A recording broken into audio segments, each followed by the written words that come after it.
First game, new beginnings, I think, for every program in America right now. So it's very exciting for us to have the opportunity to play in our first game. I think that most people are probably tired of practicing against themselves right now and ready to get on with it. So to me, it's about new beginnings. There are no guarantees in any season. You get evaluated at the end of the season, and this is the first challenge that we have as we go over to Western Michigan. So we'll come ready to play, and we'll come fresh, and that's our thought process. We have 3 honorary captains, Little John Flowers, Tico Duckett, and TJ Duckett will be our honorary captains. All 3 are from Kalamazoo, and we're very excited to have them be a part of our program in this first game of 2015. Coach Fleck, as he goes into his third year, 8-5 last year after the first year being 1-10, one of the biggest turnarounds probably in the country last year, so he's doing an outstanding job there. They returned 8 offensive starters and 7 defensive starters, along with a kicker, a punter, and a snapper. So they've got experience on their football team. Probably top guys on the offense, obviously, number 84, Corey Davis, Braverman, number 8, Franklin, their tailback, freshman of the year last year, big running back. Going to hand him the ball 25, 30 times. He's going to have touches, and Zach Terrell, their quarterback. Offensive line returns 3 starters as well. So their expectations are very high as they move into 2015. Defensively, on that side of the ball, number 7 returns, and number 1, 2 guys in the secondary, which have a great deal of experience. They played against us in 2013, Atkins and Zemwart. And then, good linebacking group, and 3 starters return also on the defensive line. So very well-functioning defensive unit. I think very sound in what they do. They look extremely well coached on the defensive side of the ball as well. So with that, I'll just take some questions, and we'll sort of go from there. Mark, you have Deontay Copeland, number 1 at cornerback. Has he just earned that spot, or is that partially Calhoun being hurt, and is Calhoun available for this game? All of our I'm not going to talk about injuries, but all the guys are available to play that you know about. So what about Deontay's had a great summer camp, very balanced, great tackler, great ball skills, and he's a redshirt freshman, and he's really been working with the ones pretty much periodically throughout the entire camp, and the decision was made that he would start this football game. But we expect to play pretty much all of our guys. Darian Hicks has been activated, so he's able to practice now. So along with Arjun, and Deontay, Jermaine Edmondson, and obviously Demetrius Cox can go out there and play as well. And right now he will start at 1 corner. So we've got 5 guys in there, and feel very, very comfortable with a couple freshmen that we've got. So we're working a lot of players at corner, which we just need to, should have to. If they show that they have the ability, we're going to work with them. Mark, at running back, obviously you have Madre, number 1. You've talked about the other guys playing. Is this a situation where you go in wanting to find that one guy like Jeremy was for a couple of years, or are you open to, maybe like you've done in the past, having several guys ready each game? I think that it's a luxury when you have a number of guys playing. It was a luxury when we had Le'Veon playing and Edwin Baker playing and Larry Caper playing. That was a luxury for us. There were a couple of years we had to go with just Jeremy or just Le'Veon Bell, and they had 300-plus carries, 380, 390. So I see it as sort of being a 2 or 3 prong type thing. We'll see how injuries occur during the year or don't occur, hopefully. But I see using our guys. We want to keep them fresh, and we want them playing hard. So they've all demonstrated they can run the football. Coach, what do you say or do to keep your players focused on Western and not peeking ahead or listening to other people peeking ahead to Oregon? Our football team has always done a great job, I think, in terms of focusing on the present, focusing on the moment, especially in your first game. I don't think people look too far in advance. They're pretty much everybody concentrates on that first game, and our focus is entirely on Western. It has been here since probably late last week. So we're looking forward to the moment. But I'm not concerned about that at all. We have a pretty mature football team in terms of a lot of fifth-year seniors and things of that nature. We also have a short memory. or a long memory. I guess it would be a long memory. Mark, when are you going to, is Delton possibly redshirting going to be more determined by how Gerald and Madre play? Because you've already said LJ Wood, I don't think you would play him and have him be fourth. Is that going to be more determined by those two? Yeah, we're not going to use, we're not going to put a guy in the game and burn a red shirt with anybody. So you really don't know how things are going, but at this point in time, you know, we'll just use them as they come. If we need to use them, we're going to use them. He's going to come to the football game, and we're going to prepare to play him. He's going to be prepared to play. Now, whether we use him or not, it'll depend on how the situation occurs in the game, you know. Whether we have to, should, need to, those type of things. Mark, when you look at the next man up that you guys have had for the past 5 or 6 years, it seems like the guys who have come in, whether it's graduation or injury, have done a good job of replacing you guys. What exactly is that? Is it coaching? Is it talent, depth? What makes that possible? I think it's all of those things. I don't think you can pinpoint it and say it's one particular thing. It's guys waiting their turn, understanding a situation or a system. We talk in terms of, is that guy functional? Can he play and function within a system? And then he has to raise his level of play. So a lot of times guys wait their time. We continue to coach everybody. You know, we've got, you know, I just talked about all the corners. We are coaching, actively coaching those guys. So it's not just 2 or 3 guys that we're coaching at every position. You know, it's a number of players. And I think that we've got talent here. We've got good players. We've recruited good players. So when they have an opportunity to show those talents, they've done a great job. So, and a lot of it, to me, is timing as well, and opportunity. Mark, when you look at these 2 areas that we're commonly drawn to 50 years ago when Duffy 65 and 6 teams were so exceptional, these teams are exceptional. There were resources that you were drawn to when you took this job, resources that have always really been existent here. Could you talk a little bit to that point? Yeah, I can. The 3 things that really made this job attractive to me were, number 1, I'd been here before, so I knew the landscape. That's number 1. I've always believed it's about people, and I knew there were great, outstanding people here that I would be working with. You know, not only within the football department, but the athletic department, Mark Hollis, Ron Mason at that time. I knew our president. I knew people on the board. Tom Izzo, certainly very impactful. So all those people, you know, had a part in that. So that's number 2. And the third thing was really that everywhere I had gone when I was an assistant here, I could walk in the door and sell Michigan State.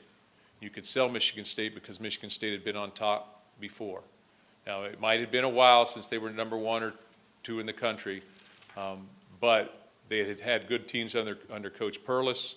When you walked in, you were immediately recognized. People knew who the Spartans were, and I felt like you could have good recruiting here. I knew the facilities needed to be upgraded, but I knew that there was a plan in place, and that was going to be moving forward. The Big Ten Conference speaks to itself in terms of the type of conference that this conference is and the people that we play against and outside the conference. And, you know, so, and then finally, you know, I feel like my family had a built-in support system. So when they came back, they were coming back to friends. And that's basically what it was all about. Mark, on linebackers, you have Reschke or Fry. Is that an ongoing competition? And then also no T.J. Harrell or Shane Jones on the depth chart. Why is that? First of all, it's sort of they'll sort of split time. They'll both play. We'll see who gets the nod based on practices this week. But both guys have done a great job with it. So John Reschke also can play Mike as well. Mike linebacker. Chris can also bounce out the star. He's played star before, so they can play other positions. And then as far as T.J. Harrell, I think we just listed the 2 deep. But Shane's in there. He's working. He's working as a 2.5 probably. So whether he goes in, but he's a 2.5. He'll show up on all the special teams. T.J. Harrell will show up on the special teams as well. So they're in the mix, but they just weren't in the 2 deep. They'll travel. They'll play. Both guys will play. Coach, you mentioned Western Michigan's receivers, the receiving core, the talent there, and their ability to go deep. Last time you played them, they got deep. When you had Darquez Denard and Trey Waynes, do you anticipate having to back off a little bit on defense? We're going to do our deal, play our plan.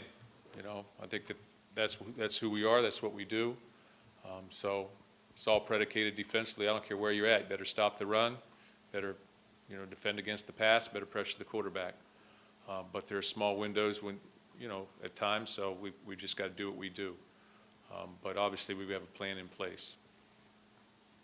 I watched that game too. I didn't think he caught that many deep balls. Maybe he will.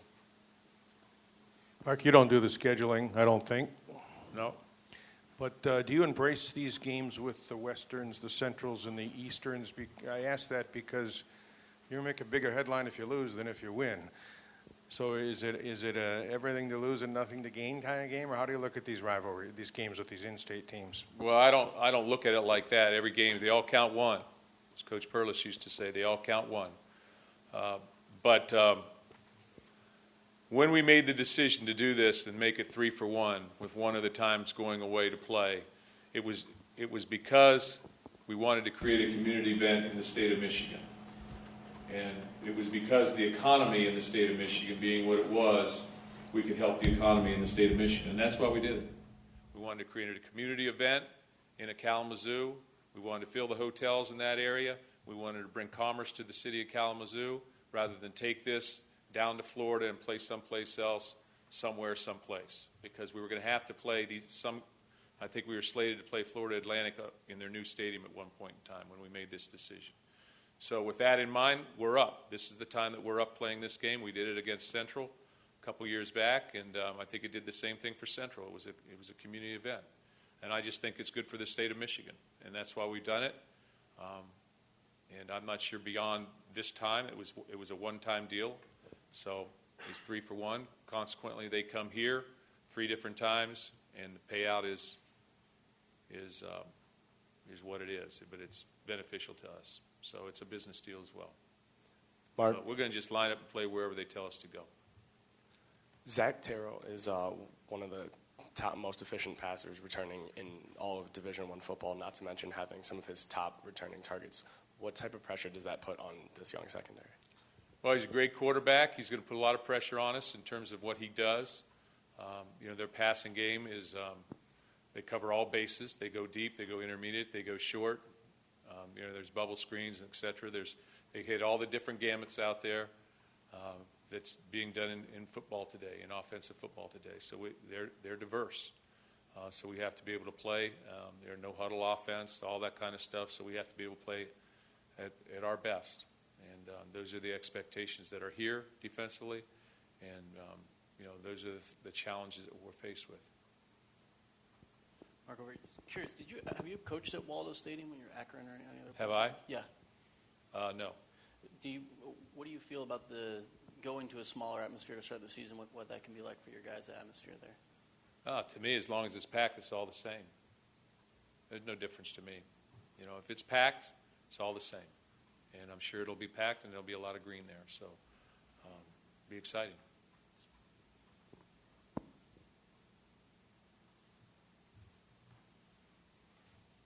Yeah, Joe. Mark, I'm just back here, just curious to get your thoughts on when Kirk Cousins get another shot at the starting quarterback position for Washington. Yeah, it's a big day today in the NFL for a lot of our guys. It's cut day, so a lot of things are happening for our guys individually, so I want to wish them the best. Kirk, getting the starting nod with the Redskins, I think is phenomenal. I think he's probably earned that position. Don't hand those things out. So we're very, very excited for him and Spartan Nation because they all follow Kirk and wish him the best. And I was texting him the other night, congratulating him. So we've got a lot of guys. Brian Hoyer with the Texans got the starting nod. I'm not sure where Drew Stanton's at, but we've got a lot of guys performing in the NFL. So it's a very exciting time for a lot of those guys. It's also the first day that you can call recruits, the 2016 recruits. So I want to give a shout out to all of our committed guys out there and all the people we'll be calling. And it's also the first day we're allowed to direct message the juniors. So I want to give a shout out to all those guys. All right. So we've got to take a minute to recruit. No, not too many. I only started doing that with one guy because he'd send them to me. So I looked him up. I like the guy crying, laughing. So. Hey, Mark, you got Riley Bulla as a kick returner. Can you talk about that decision to use him there? Yeah, he's the off returner. Riley's shown we've got a number of guys that can do that. He's shown the ability. If we go back, he was our starting tailback in 2013 against Western. So he's got running ability, and he catches the ball very fluidly. And he's a guy that can get something on a defending player coming down to spring R.J. Shelton. But R.J. hopefully is a guy who's going to catch it, but we'll see if R.J. catches it. If Riley catches it, then we have big expectations there. But he's shown that he can do those things. Versatility. Mark, Connor Cook and a couple of other guys have both said Trayvon's one of the best players on this team that doesn't get a lot of recognition. What is it about Trayvon that's earned the respect of his teammates, and quite frankly, those type of comments from them? Trevin Pendleton? Trayvon Pendleton, sorry. Good. I'm just glad you mispronounced his name because I've mispronounced it for a number of years. So we've got it on record now. But Trevin Pendleton is a guy that, he plays fullback for us, but he plays a lot on different special teams, et cetera. Very good football player. He's had a knack for big plays really throughout his time here. Go all the way back. He's been, really a 3-4 year starter. So he's played a lot of football for us, and he'd be an exciting guy to watch. He's always making a play. I don't think there's any game that he doesn't make a play, whether it's a great block or a tackle on a special teams unit or a big play, whether it's catching a pass or at times running with the ball. But he's done a great job for us.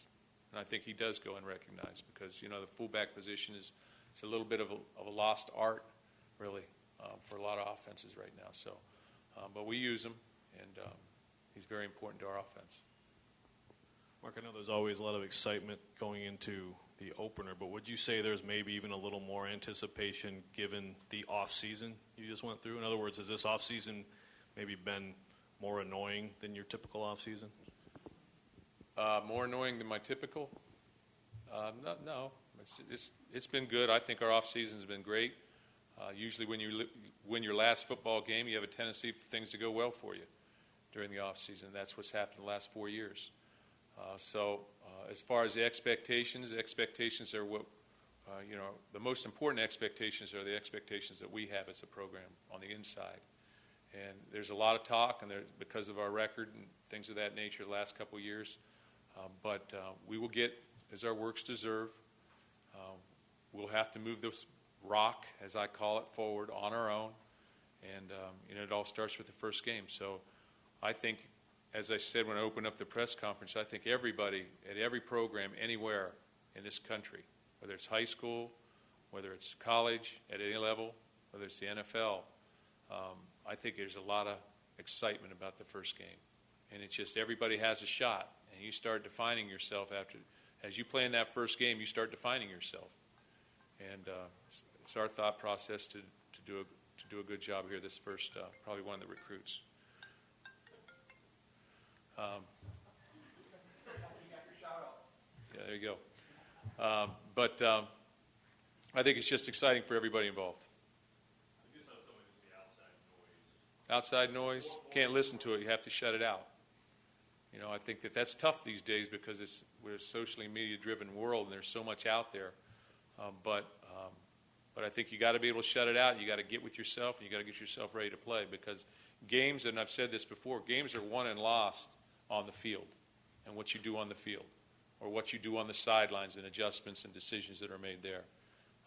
They're not going to be won or lost in the press. There's a lot of anticipation, like you said, and a lot of excitement or criticism, but I think that you got to win it on the field, and you got to be prepared to do that. And it starts with this game. Everywhere it starts, across the country. Mark, a lot of attention in the offseason and up to this point on Connor, but both of you have talked a lot about, if he plays as well as he should, this team will be where they need to be, and he hasn't focused a lot on himself. But has he done everything you've needed, and what do you see from him that maybe points to him having that, that big He's season? had an outstanding summer camp. Like I said before, he drives the car, the truck, the train, pilots the plane, however you want to term it. But I think he has experience, in-game experience. He has a quarterback coach that's been with him. He has a head coach that's been with him, an offensive coordinator that's been with him. He's been in the same system. His receivers believe in him. His offensive line believes in him. He's got a knack of being able to put things behind him when there's a bad play. And he's had an outstanding summer camp. And he's really picked up where he's left off. And the impressive thing about Connor Cook really to me is that, he wants to be better. He wants to be a perfectionist. He works on his game. He's trying to elevate. He always looks at the things he didn't do as opposed to the things he did do. And he tries to improve on those things. And questions for Coach? Okay, thanks, guys. Go Green.